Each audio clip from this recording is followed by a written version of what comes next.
Here's something wild. Starbucks isn't just in the coffee business, they're in the psychology business. Their rewards app is one of the most profitable loyalty programs in history. And it's no accident.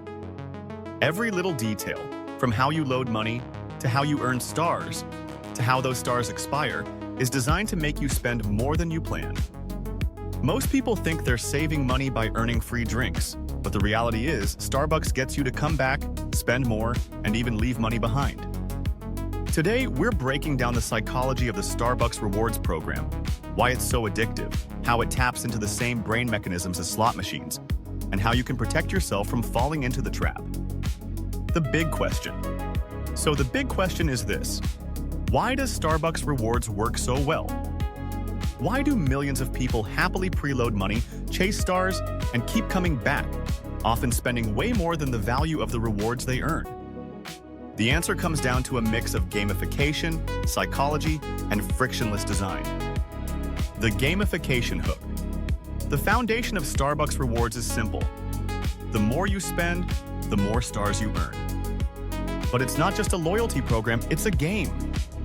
Every tap of your phone or scan of your app is like pulling a lever at a casino. You're chasing points, you're chasing progress, you're chasing that little dopamine hit. Psychologists call this variable reinforcement. It's the same principle casinos use with slot machines. Unpredictable rewards keep people hooked. Starbucks amplifies this with challenges. Buy 3 lattes this week and get bonus stars, and limited time offers. These mini-games keep you spending, not because you need another coffee, but because you don't want to miss the bonus. Preloading money. Here's where Starbucks pulls a clever trick. You don't pay as you go. You preload money into the app and then spend from that balance. This creates detachment. Your brain doesn't register it the same way as handing over cash. It feels like play money, like casino chips. And here's the kicker. Starbucks actually earns interest on the billions of dollars sitting in unspent balances. In fact, in some years, Starbucks has had over $1 billion in breakage, money customers loaded into the app but never spent. Imagine a business where customers give you free loans and sometimes just forget to use the money at all. Frictionless spending.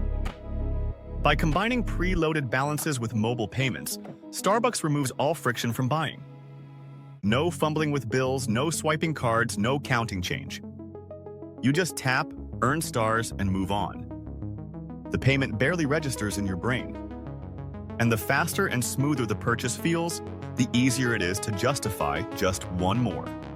Real-life example. Let's say you normally buy coffee twice a week.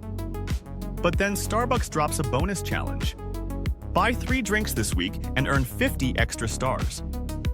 Suddenly, you're going 3 or 4 times just to chase the bonus.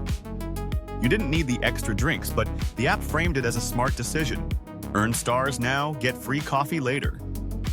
But if you add it up, that free coffee might cost you $20.30 in extra purchases. It's not a reward. It's bait. The data. The numbers behind this program are staggering. Starbucks Rewards now accounts for over 50% of Starbucks' total sales in the US. As of recent reports, more than 30 million people are active members. Together, they hold over $1.5 billion in preloaded balances at any given time. That's more money than some banks hold in deposits. And here's the part most people miss. Starbucks earns interest on that money. Customers preload cash, Starbucks invests it, and even if you never spend it, Starbucks wins. The bigger picture. What Starbucks figured out is that people don't just buy coffee, they buy progress. They buy status. In fact, the app has tiers. The more you spend, the higher your status, and the better the perks. It's the same psychology airlines use with frequent flyer miles. You're not just a customer, you're a gold-level member. This taps into what psychologists call status signaling. We're wired to seek recognition and achievement, even in small ways. Starbucks turns your morning coffee into a micro-status game, one that millions of people willingly play every single day. More hidden psychology. Let's dig deeper into the tricks at play. Loss aversion. When you're close to a reward, say one drink away from a free coffee, you don't want to lose the progress you've already made. So you buy more to cross the finish line. Endowment effect. Once you earn stars, they feel like yours. You value them more than their actual worth, so you chase them harder. Anchoring. The app nudges you toward more expensive drinks because they earn more stars. Once your brain is anchored to the big option, the cheaper one feels like a missed opportunity. Sunk cost fallacy. If you've already loaded $25 into the app, you feel obligated to spend it at Starbucks, even if you weren't planning on going. All of these principles combine to create a system where you spend more, go more often, and feel good about it, even as Starbucks profits from your habits. Another case study, the Expiration Trap stars don't last forever. They expire. And that expiration date isn't just logistics, it's psychology. It creates urgency. If you're about to lose your stars, you rush to Starbucks and spend just to save your rewards. But in doing so, you often spend more than the value of the stars you were protecting. It's the same trick retailers use with limited time only deals. Scarcity forces action, and action drives spending. How to outsmart it. So, how do you protect yourself? Here are some strategies. Don't preload. Pay as you go instead of loading big balances.